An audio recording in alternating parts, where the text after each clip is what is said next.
Kesä on vihdoin täällä ja niin myös skeittilaudan käyttö. Jotenkas tänään tuun arvostelemaan mun uuden sähköskeittilaudan Tynee Mini 3 Proon, jonka ostin itselleni syntymäpäivälahjaksi tuossa toukokuun alussa. Eli on nyt ajellut täällä noin pari kuukautta ja yhteensä about vähän yli 300 kilometriä. Niin uskon, että voidaan antaa aika hyvät mielipiteet tästä sähköskeittilaudasta ja minkälaista on käyttää sähköskeittilautaa kaupungissa. Jotenkas yleisesti ottaen sanoisin, että on ollut erittäin hyvät kokemukset skeitä täällä enimmäkseen. Vääntöä tässä skaterissa on melkein 50%, joka on niinku ihan hullua, täytyy kyllä sanoa. Aivan niinku holy moly in the crackamole. Eli ei ole olemassakaan niinku mäkeä, mistä tällä ei pääsisi ylös, toisin sanoen. Tää skateri kiihtyy todella nopeaa, haluttuun nopeuteen kiitos 2700 wattin moottorin, jotka toimii kiilahihnoilla. Eli tässä ei ole mikään perus semmonen hub-moottori, joka on renkaiden sisällä, vaan tässä on renkaiden ulkopuolella. Tämä tuo kaksi jo annettua hyvää puolta, jotka just sanoin, mutta myöskin hieman huonoa. Se huono on tässä, että koska hihnat ja moottorit ovat ulkopuolella, niin moottorin rattaiden ja hihnan väliin saattaa mennä semmosia pieniä kivenpalasia, jos menee niinku todella kivisissä paikoissa, ja voi lentää terävä kivi jopa suoraan niinku se hihna, joka vahingoittaa sitä, ja sitten se pitää vaihtaa. Toki näiden puhdistaminen tai vaihtaminen ei ole vaikeaa, mutta se on kuitenkin semmoinen turhaa vaivaa, mitä mieluiten en tee, vaikka kestääkin ehkä hyvät niinku 5 minuuttia tehdä tämä. Mulla itsellä on niinku tapahtunut nyt 3 kertaa mennyt hihnan väliin pieni kivi, ja sitten yksi semmoinen todella terävä kivi niinku tökännyt tai lentänyt suoraan niinku siihen hihnaan ja antanut siihen pienen semmoinen repeämän. Mutta muuten mitään erikoisempaa ei ole niinku hihnoille tapahtunut itsellä, kun on ajellut niinku kaikenlaisista eri maastoista, kivisistä ja puhtaista teistä.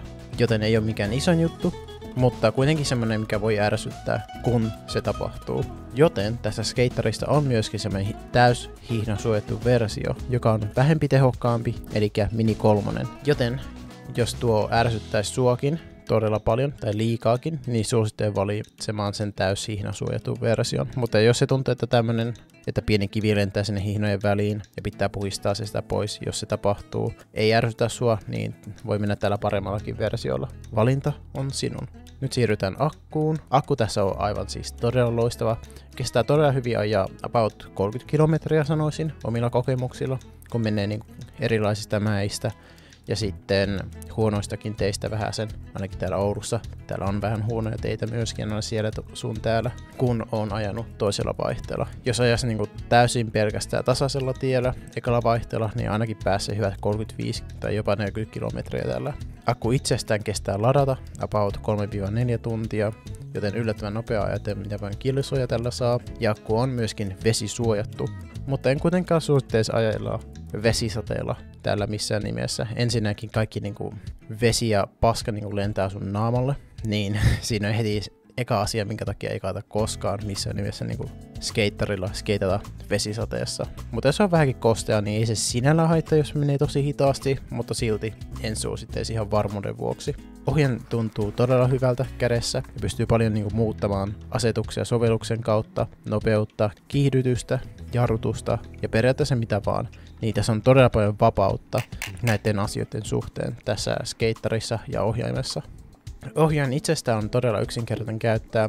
Kun veät eteenpäin rullaa, niin veät eteenpäin. Ja kun veät taaksepäin, niin se jarruttaa.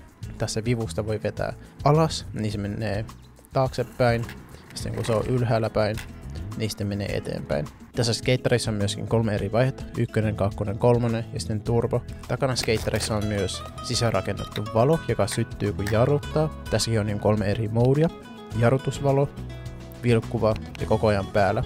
Tässä shortboardissa on niin sanottu häntä takana, missä ei ole niinkään paljon taitoa mitä mä haluan, mutta silti sen verran, että pystyy näppärästi vaihtaa suuntaa paikoillaan ja hännän alla myöskin kivan pehmeä alusta, joka helpottaa sitä. Tai jarruttamista, jos haluaa kunnolla jarruttaa. Itsellä on tässä skaterissa pehmeät hybridirenkaat, josta on tykännyt tosi paljon. Paljon enemmän mitä mun Vavco 2 Maxin kovista renkaista.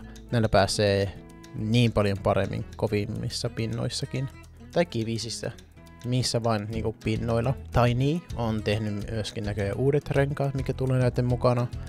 CT2A pehmeät renkaat. Itsellä ei kokemusta näistä renkaista, mutta ne näyttää aika lupaavalta, että ne pitäisi olla myöskin todella hyvät, että ne ei ole välttämättä yhtä hyvä kuin nämä hybridirenkaat, mutta vähän niinku melkein. Mut joo, siinä on aika lailla kaikki, mitä mä halusin sanoa. Että loppujen lopuksi täytyykö sanoa, että tämmöisellä skeittilaudalla itse tykkään kaupungissa, kuten täällä Oulussa, liikkua eniten tällä näin.